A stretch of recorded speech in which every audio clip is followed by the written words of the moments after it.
बिस्मिल्लाहिर्रहमानिर्रहीम। अस्सलाम वालेकुम नाज़रीन, आप यूट्यूब चैनल देख रहे हैं। मैं इमरान खान हूँ। सबसे पहले हम बात करते हैं कल जो चारसद्दा में जलसा किया सुहेल अफरीदी ने, और उसकी वजह से ज़रूर एक प्रेशर आया पाकिस्तान की एस्टेब्लिशमेंट पे और हुकूमत पे। तो बड़े लंबे अरसे से ये कोशिश की जा रही थी कि खैबर पख्तूनख्वा में जो पाकिस्तान तहरीक इंसाफ की पाकिस्तान में वाहिद हुकूमत है, जिससे पाकिस्तान तहरीक इंसाफ को ये उम्मीद है कि इमरान खान साहब की रिहाई के लिए अगर कोई दबाव आएगा तो वो खैबर पख्तूनख्वा से आएगा। फिर पंजाब में जिस किस्म की हुकूमत बनाई गई, एक तो वो जाली फार्म 47 के ऊपर है, दूसरा पंजाब के अंदर जिस किस्म की फस्तायत है, जो अभी कुछ अर्सा पहले आपने देखा मुरीदके में हुआ, इससे पहले जो कुछ पाकिस्तान में पंजाब में ख़ास तौर पे लगातार होता रहा, चादर और चार दीवारी का तकद्दुस पामाल किया गया, हज़ारों गिरफ्तारियाँ होती रहती हैं, हर एहतजाज के इवेंट के ऊपर दहशतगर्दी के मुकदमात दर्ज होते हैं।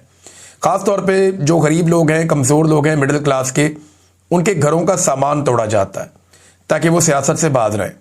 जब भी रेड करते हैं तो बंदा पकड़ने से ज़्यादा तवज्जो इस बात पे होती है कि उनके घर को मुकम्मल तबाह कर दिया जाए ताकि ये लोग सियासत से बाज आ जाएं। और लोगों का जब माली नुकसान होता है वो बेचारे कई महीने पीछे चले जाते हैं, बाद औक़ात कई साल पीछे चले जाते हैं। बड़ी मुश्किलों से उन्होंने वो सामान बनाया हुआ होता है, और ये तोड़ने वाले भी बेचारे मिडिल क्लास के मुलाजमीन होते हैं। इन्हीं को इस्तेमाल किया जाता है गरीबों को गरीबों से लड़ा के। जो ताकतवर लोग हैं वो अपना इक़्तिदार बरकरार रखते हैं। तो खैबर पख्तूनख्वा से एक उम्मीद पाकिस्तान तहरीक इंसाफ को या इमरान खान साहब को है कि वहाँ से एक ज़ोरदार तरीके का ऐसा एहतजाज होगा या इस किस्म की सिचुएशन बनेगी कि फिर उसके बाद इंसाफ के रास्ते खुलेंगे। अब चारसद्दा में सुहेल अफरीदी साहब ने जो पहली एंट्री दी है, ये जलसे के मैंने तमाम मनाज़र निकाल कर देखे तो मुझे आइडिया हुआ कि ये वाकई एक बहुत बड़ा जलसा था। इसकी उम्मीद नहीं की जा रही थी कि लोग इतना ज़्यादा रिस्पॉन्ड करेंगे। मैं ये सोच रहा था, जब इनिशियली मैंने इसके विजुअल देखे, कुछ डिजिटल प्लेटफॉर्म्स जो एस्टेब्लिशमेंट ने लॉन्च किए, उन्होंने इसके ऊपर काफ़ी प्रोपेगेंडा भी किया कि जनाब कुछ भी नहीं है, वहाँ पे अवाम नहीं आई। और शुरू में ऐसा दिखाई दे रहा था, लेकिन उसके बाद जब लोग निकले और लोग वहाँ पहुँचे तो इसका मतलब यह है कि लोगों की उम्मीद टूटी नहीं है, बल्कि उन्हें एक नई उम्मीद लगी है। और अब एक नया एहतजाजी रद्द अमल शुरू होगा, एक नई मनसूबाबंदी शुरू होगी जो एक तहरीक की शक्ल इख्तियार कर सकती है आने वाले दिनों में। तहरीक इंसाफ का इस मरतबा जो एक हिकमत अमली होगी एहतजाज करने के लिए, या अगर इस्लामाबाद उनको जाना भी है तो वो डिफरेंट होगी, और वो आपको आने वाले दिनों में पता चलेगी। वो उसके ऊपर लगातार बातचीत कर रहे हैं, तमाम ऑप्शंस पे गौर कर रहे हैं। तहरीक लब्बैक से एक गलती हुई, और यही गलती पाकिस्तान तहरीक इंसाफ से भी कुछ हद तक हुई थी 26 नवंबर को। हालांकि तहरीक इंसाफ के लोगों पे गोलियां चल रही थी, इसके बावजूद उन्होंने वीडियोस बनाई, उन्होंने स्नाइपर्स दिखाए, उन्होंने दिखाया कि किस तरीके से लोगों को गोलियां लग रही हैं। उन्होंने ज़ख्मियों की और जो शहीद होने वाले लोग हैं उनकी भी वीडियोस बनाई। लेकिन जब रात को लाइट चली गई तो उसके बाद फिर वो कुछ बना नहीं पाए, कुछ दिखा नहीं पाए। और तहरीक लब्बैक का कत्लेआम जो है वो क्योंकि दिन की रोशनी में हो रहा था, फजर की नमाज के बाद लोगों ने अज़ानें दी, उसके बाद ये कत्लेआम शुरू हुआ था। अब उसमें कितने लोग मारे गए, इसमें अलग अलग किस्म की सबकी अपनी राय है। कुछ लोग तो तादाद बहुत ज़्यादा बताते हैं, जो कम बताते हैं न्यूट्रल सोर्सेज वो भी इतनी कम नहीं बताते, वो भी दर्जनों की बात करते हैं। जबकि जो हुकूमत है वो चंद लाशों से ज़्यादा कोई मानती नहीं है। हुकूमत का अपना एक मौक़िफ़ होता है, वो हमेशा चीज़ों को डाउन करने की कोशिश करते हैं, चाहे वो किसी की भी हुकूमत हो। लेकिन एक मुरीदके में कुछ तो ऐसा हुआ जिसको छुपाने की लगातार कई दिनों से कोशिश की जा रही है, और उनकी क़यादत भी दिखाई नहीं दे रही। अब ये एक खतरे की घंटी है जो खैबर पख्तूनख्वा में बज गई है। देखिए, एक चीज़ मैं पाकिस्तान के हर पॉलिटिकल वर्कर को बताना चाहता हूं, चाहे उसका ताल्लुक किसी भी सियासी जमात से हो, आज का जो सबसे बड़ा हथियार है वो कैमरा है। अगर आपने कैमरे में किसी फुटेज को महफूज कर लिया है तो वो इतना बड़ा हथियार है कि वो बड़े से बड़े को काबू कर लेता है, और आज नहीं तो कल वो हथियार काम आता है। अब पीटीआई के जख्मी कारकुनान ने भी वीडियोस बना ली थी रात के उस पहर में, दिन के वक्त भी जब गोली चल रही थी तो उन्होंने वीडियोस बनाई थी। ये बात जिसे समझ आ गई वो आधी लड़ाई जीत जाता है।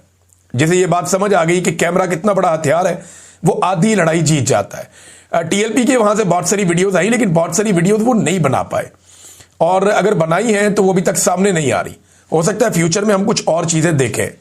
अब सुहेल अफरीदी ने जो किया वहां पे चारसद्दा में, उससे खतरे की घंटी तो बजी, और सुहेल अफरीदी को चलने नहीं दिया जाएगा। और मैं आपको एक चीज और बताऊं, आई हेट टू से दिस, यानी मुझे ये कहते हुए बड़ा अफसोस हो रहा है, बड़ी तकलीफ हो रही है, लेकिन नेक्स्ट 2 महीनों में सुहेल अफरीदी साहब को अपनी सिक्योरिटी का बहुत ख्याल रखना चाहिए और रखना पड़ेगा।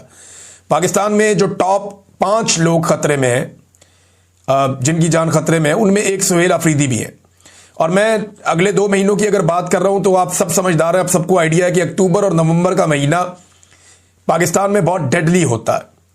अरशद शरीफ की शहादत अक्टूबर के महीने में हुई, इमरान खान साहब पे गोलियां नवंबर के बिल्कुल शुरू में चली, और ये वो वक्त होता है जब एक आर्मी चीफ की रिटायरमेंट आ रही होती है और नया आर्मी चीफ आने की कोशिश कर रहा होता है और पुराना आर्मी चीफ एक्सटेंशन लेने की कोशिश कर रहा होता है। इससे ज्यादा मैं कहना कुछ नहीं चाहता क्योंकि वो इल्जाम हो जाएगा, लेकिन मैं ये बता देता हूं कि सुहेल अफरीदी साहब की सिक्योरिटी का प्रॉपर बंदोबस्त आईजी खैबर पख्तूनख्वा को और उनके साथियों को करना चाहिए।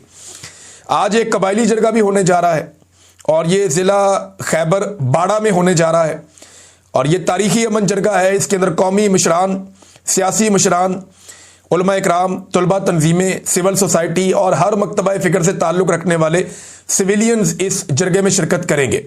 सुहेल अफरीदी साहब आज इस जरगे को लीड कर रहे हैं, वो भी जा रहे हैं इस जरगे के अंदर, और ये जरगे ही अमन के रास्ते को खोलेंगे।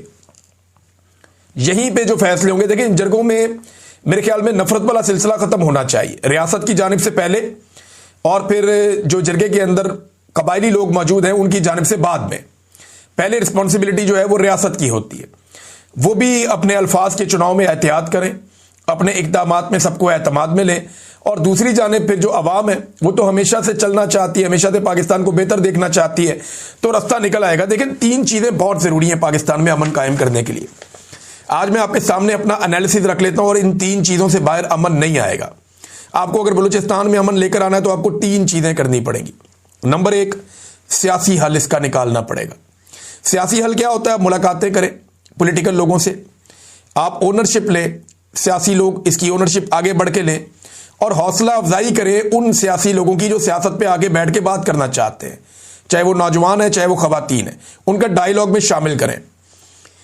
और साथ ही इसके जो है महरूमियों का खात्मा किया जाए, ये भी सियासी हल का हिस्सा है कि लोगों के हकूक उनको दिए जाएं, सेहत, तालीम, रोजगार, मेयारी जिंदगी, ये सियासतदानों की रिस्पॉन्सिबिलिटी है। ये सियासी हल का हिस्सा है, जो पहला हल है सियासी हल।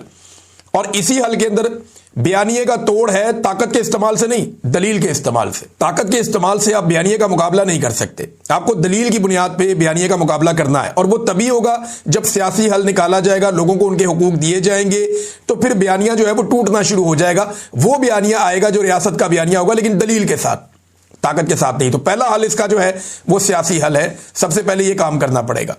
दूसरा मरहला है अमन का मौका दिया जाए, यानी आप डायलॉग का रास्ता खोलें, हथियार फेंकवाएं, जो लोग हथियार फेंकना चाहते हैं उनको हथियार फेंकने का मौका दिया जाए, मुख्तलिफ किस्म के रियासती पैकेजेस अनाउंस किए जाएं, आम माफी का ऐलान भी किया जाए उन लोगों के लिए जिनको आप दे सकते हैं माफी, आप उसमें जो है वो क्लासिफिकेशन कर सकते हैं, और अमन मुआहदे किए जाएं ताकि मैक्सिमम लोगों को कौमी धारे के अंदर लाया जा सके। आज कच्चे के डाकुओं के साथ ये किया जा रहा है ना सिंध में, वो इसकी बहुत प्रमोशन भी कर रहे हैं, तो आपको ये करना होगा।